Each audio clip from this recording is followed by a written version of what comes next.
Okay, so a wall run. So first we're going to start out by placing our hands a little bit above the nipples, a little bit above the breast, okay? Flat hands against the wall, putting our feet back, coming onto the balls of our feet, okay? Not the toes, but the balls of the feet, the knuckles of your feet, okay? Setting up, both feet are close together. From here, we are going to drive our glutes, okay? To try to make one straight line with our body, bringing our glutes about right here. Bam, okay? Balls of the feet are good. Glutes are driven, making that one straight line from head to heel. All right. Hands flat against the wall. Eyes are neutral. They aren't up. They aren't down, because that will make our head, make that line not one straight line. But from there, we're going to drive our leg up. And this is our starting position, okay? Now then, in our starting position, what I cue my athletes on is I want to have my foot flat with the ground here, okay? The reason why that is going to make sure we have dorsiflexion, okay? Flexion of the ankle, meaning the toe is being driven up, okay? What that's going to do is, which a lot of athletes do, is they just have their ankle flexed straight down. Now they have to come back this direction, flex their ankle, and then put it onto the ground, okay? It's a wasted movement we can take out of, okay? Running mechanics is a lot about taking out wasted movements to make running more proficient. So from there, we're going to transition the foot, the feet, bam, okay? All right, and the important part about this, from the setup and from that first movement, is going to be that we're getting proper knee pop, okay? Being we are in this triple flexion position as much as we can be, okay? The reason why is because if I only set my foot up about here, okay, that means I've only cleared this much distance, all right?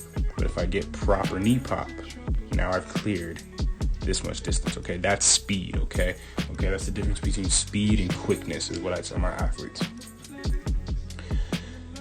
So, from here, we're going to transition, bam, bam, bam, bam, keeping that dorsiflexion, bam, each foot coming full range of motion, being explosive, okay? Recovery phase is going to be this front side mechanics.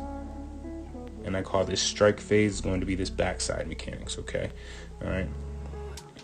Bam, and as you can see, bam, we're hitting those front side and backside mechanics each time we transition our feet, okay? Now, this is working the drive phase more as far as our running mechanics, because we are in this angled position, going the direction we want to, and what I tell my athletes is we're pushing the ground away, okay? We're pushing the ground away. So this part is very important. When we transition our foot, bam, okay?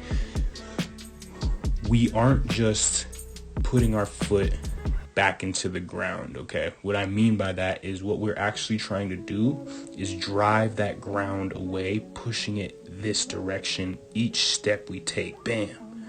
Bam, bam, okay? Pushing that ground away from us to propel ourselves forward, okay? Bam, bam, okay? So,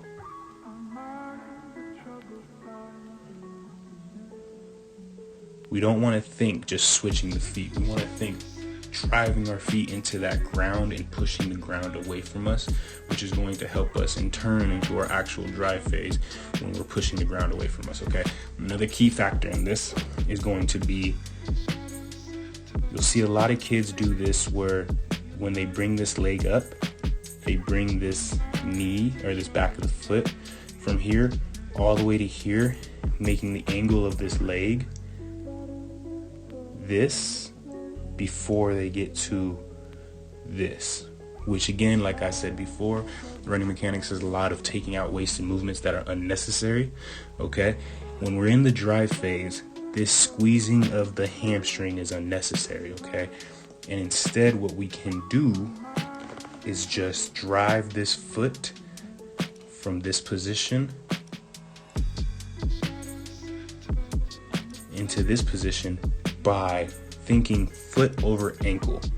Okay, foot over ankle, because if we were to squeeze our hamstring here, then we would have to swing that foot around, coming foot over knee, and then getting into this position. Okay, but instead what we can do is just drive foot over ankle. Okay, bam, now we're back, we're in that position. Foot over ankle, bam, now we're in that position. Once you get to the 2-point start runs, you'll see a lot more of what I'm talking about that foot over ankle, when you're actually going down the field, going down the length of whatever you're running at that time. Okay, but drive phase, thinking foot over ankle, and then we'll discuss this more in the turnover phase. But turnover phase is when we think foot over knee. Okay, so that is our wall run. From there, the work is usually a 3 sets of 10-second bursts, from where you're just trying to be as explosive as you can. Transitioning those feet, foot over ankle. Okay, being explosive as possible while you're coming full range of motion on each foot. Okay, so that's wall runs.